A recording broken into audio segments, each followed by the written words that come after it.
Hello, team. It's time for the Daily Detangler.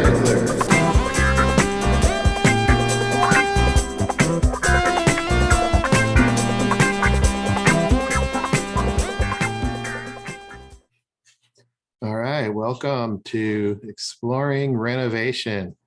And one of the things that happened was Catalyst sent the renovation email, and I definitely noticed that there's a pattern here, and maybe you've seen it too. IQVIA, he sent pretty much the same email. He definitely sent it at Omnitrax when I was working on that. I think Walter can attest to that. And then now Mimecast, right? And he's also probably hunkering down more in building out the deliverables that he needs, without necessarily my help, team help. I don't know if others are talking to him, but this is the repeatable pattern. And at least he shared that information, and made me curious. I have seen it. Actually, there's one more on here. That's the Forester thing too. We had to renovate Forester back in the day. So I left that off because we don't necessarily have that shared experience. But what I was curious about was just trying to use this detangler to explore it, and just be in the lab and scientific about it. When I first got it, I felt kind of bad at first, to be honest, but then I said, well, let me lean into what's happening and see if I can somewhat detangle myself from it, now that I have a chance to try to process it, right? So what are the patterns? What are some of the situations? And how am I going to choose to respond to that renovation email? So what is that pattern? The pattern is something like where something's going to happen and then it does. So catalyst signals something's going to happen and then it does. Like, for example, it's going to be a tough meeting, a tough week, etc. And then shares some things about what happened, and kind of repeats the same things he's been saying. There wasn't really any new information for me, but that view, really, I think I see it recently kind of in two areas. That when he shared what he shared, it made me think of two things. One is Act 2, and hey, we're about to enter into Act 2. Act 2 is coming, and what do I do about it? What do I do, and how do I go about engaging in Act 2? And do I change what I'm doing at all, or do I know what I'm doing at all, right? What happens in Act 2, and how do I respond? And that's happened. That pattern has happened in both of these scenarios. And then the Jen and Matt call with IQVIA, which I went back and listened to last week, and that they're sharing the same frustrations. They sound like Catalyst does, and they want more information, they want more outputs. There's something else that they want and need in order to advance this and to sell. So what is that? And there's two sides of it. There's what have I been responding with, and what have I been quote unquote trying to do? And then there's the other side of it, which is what does it actually mean to produce those types of things?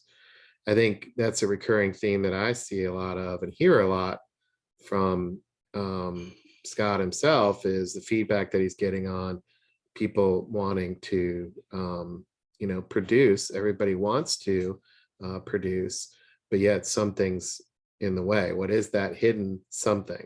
It's like a hidden barrier, a hidden gas. What is it? There's some symptoms of this hidden gas. There's some symptoms that happen that I have exhibited, and maybe you have too. But like, for example, because I want to produce something and create something and share and quote unquote add value, I'll share feedback. Like, I'm not sure what to do. I don't know what I need. I don't have what I need. I need more context. I tried this and never got any feedback. I sent it, but I never heard anything back. I don't know what to do. Right.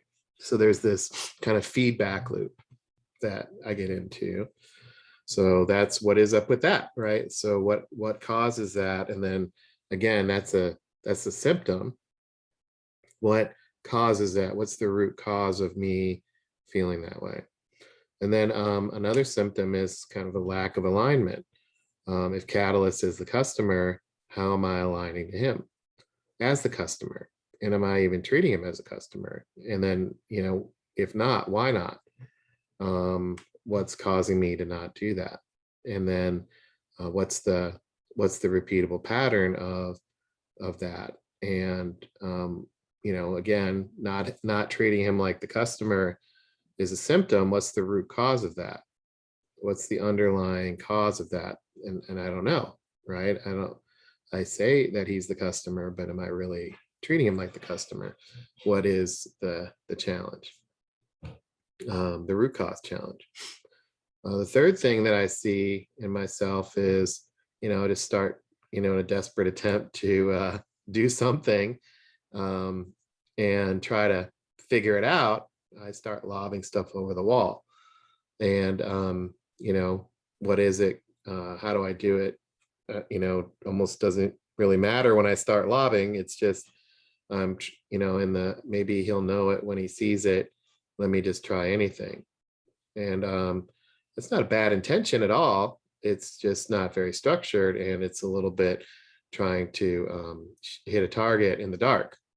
So again, that's a symptom when I start lobbing over the fence. But what's the root cause of that? What causes me to do that? And how do I lean into that that behavior I have? Am I lobbing it because I am trying to just check a box, or am I lobbing it because I think he doesn't have time? Things like that. What are the underlying challenges to me just lobbing it?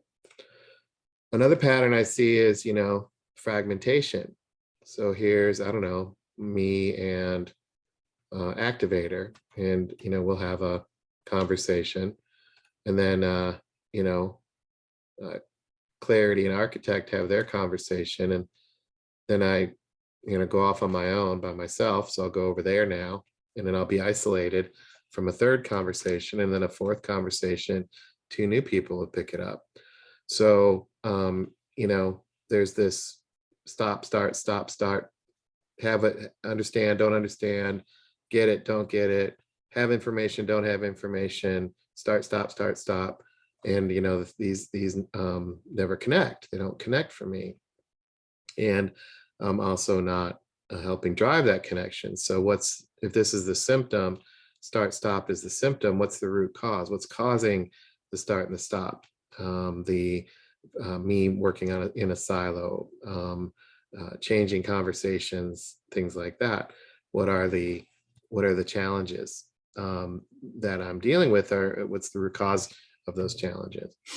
And then there's different perspectives.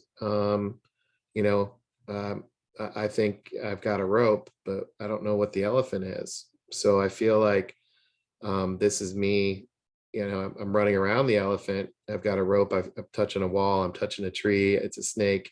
It's a spear. It's a fan. And I've been all of these people, and because I don't know what the elephant is. So I feel like I'm have an incomplete picture of what I'm doing, and so I just touch a part of it and just share what I'm seeing based on what I'm touching. But I don't know exactly what.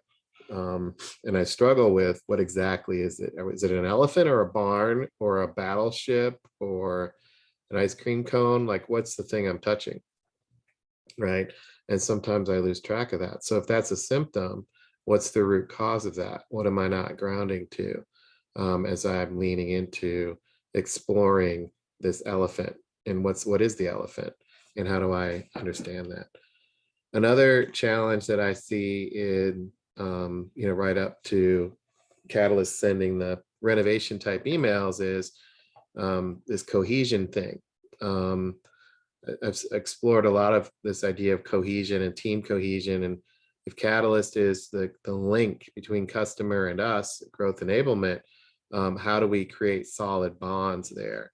And Catalyst has a foot in both our world and the customer's world, but I don't lean into that. Why don't I lean into that? Why don't I explore that?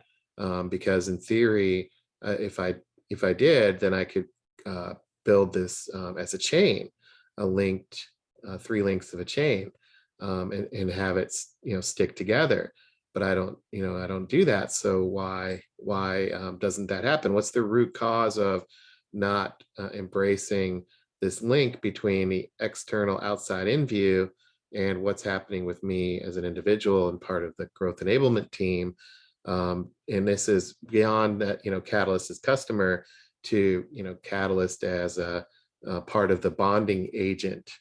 It makes me think of epoxy. Epoxy glue is 2 parts. There's 2 chemicals that you have to mix together, and then epoxy creates a really, really hard bond. But you have to have this catalytic event of the 2 chemicals coming together to actually anchor and create that bond. It comes in 2 different tubes even. So what's the reaction and the chemical reaction that happens with catalyst to create those bonds? And if that's not happening, then what's the root cause of that? What's the root cause of not having cohesion? Again, my actions are kind of a symptom. And then communication. Communication is almost like a measure of the health or the ability to co-create together. Communication is, to me, a early warning signal. So I can tell when Catalyst is going quieter and quieter and quieter, and he's starting to go back into that same pattern. But interestingly enough, communication is a 2-way thing, right? So how am I engaging in the 2-way dialogue? And if I'm not engaging in the 2-way dialogue, and that's the symptom, what's the root cause of me not doing that? What's the root cause of not engaging in the 2-way communication in order to explore what's really happening with clients, et cetera? And am I producing that type of interaction in order to figure out what to create? Because honestly, I don't know what to create. I don't know exactly what to create. And so just creating, something to help solve the challenge. How do I do that? So that leads me to, thinking about my role on the team. What is the team? It's a group of people who come together to achieve a common goal. So am I coming together? I don't know. I think there's the way we're set up, but what does it mean to come together? And am I coming together with 2 people? I think, Clarity and I come together, and Activator and I come together, and Architect and I come together individually, but I don't really come together with anybody else. Is that good? I don't know. What does it mean to come together is the key question. Not whether it's good or bad, just what does it mean to come together? And then what does it mean to achieve? And again, to achieve together. I'm achieving a daily detangler on my own, but what is that achieving together? And then a common goal. What is our common goal? What is the common goal that we have as a team? And are we achieving that? Because we're achieving a common goal. So how do I contribute to that or help with that? And, if I'm not, then that's a symptom. What's the root cause? Do I not, maybe I don't understand the goal, or maybe I don't understand what it means to take a quest on a journey to an outcome, to slay the dragons on the path to an outcome. And it's not about me. Maybe I don't know what that looks like, right? So in that view, it makes me rethink what does it mean to be on a team? And if the customer is key and we want to be customer centric, we want to go to customer, then I can't go to customer by myself. I've got to lean on the team. So the team can go to customer. So how is the team going to customer? And then how am I helping the team go to customer? Because there really isn't another bond here. The team ideally would surround the customer and create that customer experience.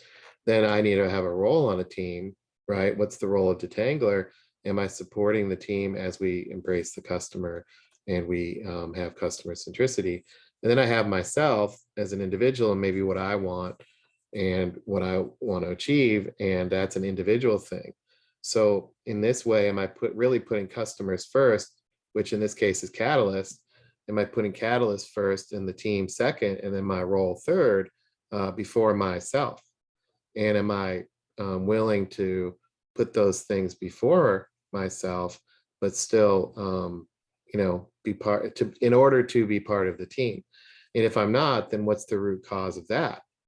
What's the root cause of not putting the team first or the customer first, Catalyst first, or clarifying my role so that others can support it and I can support them? So what's the root cause of that if this is a symptom? So, what I did was I took stock on, well, what have I been doing? I kind of thought back to the detanglers and trying to learn by doing, and I think I've made some incremental progress here. And one of the things that I've been trying to do is make little tiny improvements every day. There's on the microsite, the psychology microsite, there's a video of how to trick your brain to do hard. Sales is simple, simple is hard. Teaming is simple, teaming is hard. um, um, I think sales requires teaming, teaming is hard. When what is even teaming to begin with? But that's not the point. The point is it's hard. This idea of working together is hard for me. And on the psychology microsite, there was this video of trick your brain to do hard. And I stumbled across that. I don't know exactly when. I don't even know who put that up there, but I hadn't seen it before. And it was this idea of incremental gain. And, to help Catalyst, what am I doing itty bitty small baby steps over time to get better over the long run? And how do I play the long game? So right now it's, September, coming up on September 1st, the first ever daily detangler it's about 2 weeks from now. So I'm coming up on my 1-year anniversary of daily detanglers in the middle of September. So what has happened over the course of that year, and what did I get incrementally better at? And why am I doing this? Well, the first part of this is, what am I seeing as the pattern? And then, what I wanted to do is take an inventory of things that I'm doing well, right? Because that's one of the things that I've learned in this process is, try to write down what I'm doing. And instead of dwelling on all the things that aren't happening, how do I get curious about those? So I just published my curiosities. And then at the same time, what can I kind of, declare victory for? Catalyst has said I've made a lot of improvement. So what have I done? So I wrote that down. And one of the things that I'm borrowing from that, how to trick your brain into doing things that are harder, he talks about the theory of marginal improvement and having better systems, better habit, and a better mindset. So these are things that I've put in place in my better system. How am I tracking my inputs? What am I connecting dots to? I use Otter and transcriptions a lot, so I review those keywords. I'm organizing videos and rewatching videos. I'm transcribing a lot of things and rereading them. I've built my own little dashboard of what's in flight to try to track it. I've created my own kind of research intake process that allows me to just dump things out of my head. And then I try to put calendar reminders on, like, for example, one of the keys that I've noticed is, I use my calendar a lot, and I have on here right now, and this one's been on here a while. It's, every day at 8 o'clock in the morning, I have a reminder to myself on my calendar that says the key is to develop shared perspective and shared understanding. So, I try to center myself on that. And then better habits, I've got a synthesis digest I've built, repeating the principles, reminding myself the expectations. What am I doing at the end of the week, the start of the week? Anyway, FSO time is figuring stuff out time. And then headspace, I've personally gone through counseling. I bought some brain supplements to try to help around some dopamine and stuff to help with my attitude. I do affirmations. I've been a lot more willing to share my inner cave. And then I'm trying to manage brain power like energy. I can't be on all the time. So how do I prioritize what I'm doing when I do it, and make the best use of my time? And then the last thing I wanted to do before I wrap up is just share my 25-5. So in that Trick Your Brain video, Warren Buffett has a 25-5 rule, and he says, basically write down your top 25 things in business. And the reason why I want to share this is, it's a good time during a renovation phase to take stock. So I wanted to take stock of, what do I really want to do? Do I want to participate in the renovation? Do I want to, stick around and see what happens in the lobby? Things like that. And I definitely want to do that because it maps to what I want to achieve in my career. So here's my top 25 things. I'm going to lead with me. But the 25-5 is you list your 25 achievements in your career. And a lot of things, it's really interesting when I did this. A lot of things I've already achieved that maybe a lot of people would want to achieve, like writing a book or starting a business or getting a degree or giving speeches or traveling the world. I mean, I've done a lot of stuff, but it was good for me to put out what I want to do, in the next phase of my career. And some of these things have still been on there, and some of these are new. So anyway, if anyone want to talk about any of these, but what you do is you list your 25, which is what I wanted to do, because I wanted to see if we're going to renovate, and, am I going to stick out and try to help with the renovation, right? I have a choice to make. And then when I renovate, the renovation of the team, learning by doing meetings, then, does it align to where I want to go? So maybe I should publish that. And maybe when I publish that, I can see if I align.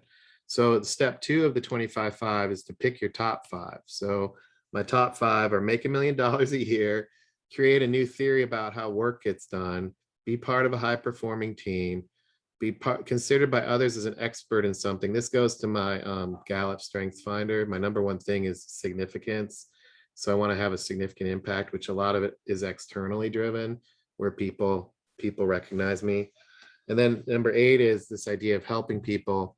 I've learned a lot. So how do I take what I've learned and, be the first through the wall, and so that others don't have to have that problem of what I've gone through. I don't think anybody's going to put themselves through what I've done. So number 8 is this idea of helping people learn from me being the first through the wall and a lot of this stuff. So those are my top 5. And Warren Buffett says, okay, now that you have your top 5, take a look at 6 through 25 and never do those. Never do those under any circumstance, because the circle 5 is your top priorities. So yeah, that's interesting because orchestrate sales is on here and it's not circled. So got to figure out what to do about that. Maybe I'll do top 6. I don't know. But anyway, it made me think, and I'm publishing that because when I look at these, I think they're very compatible to what we're trying to do. I just have to, keep on keeping on, which I'm excited to do. So what can I do to help? And no, nobody asked me for this.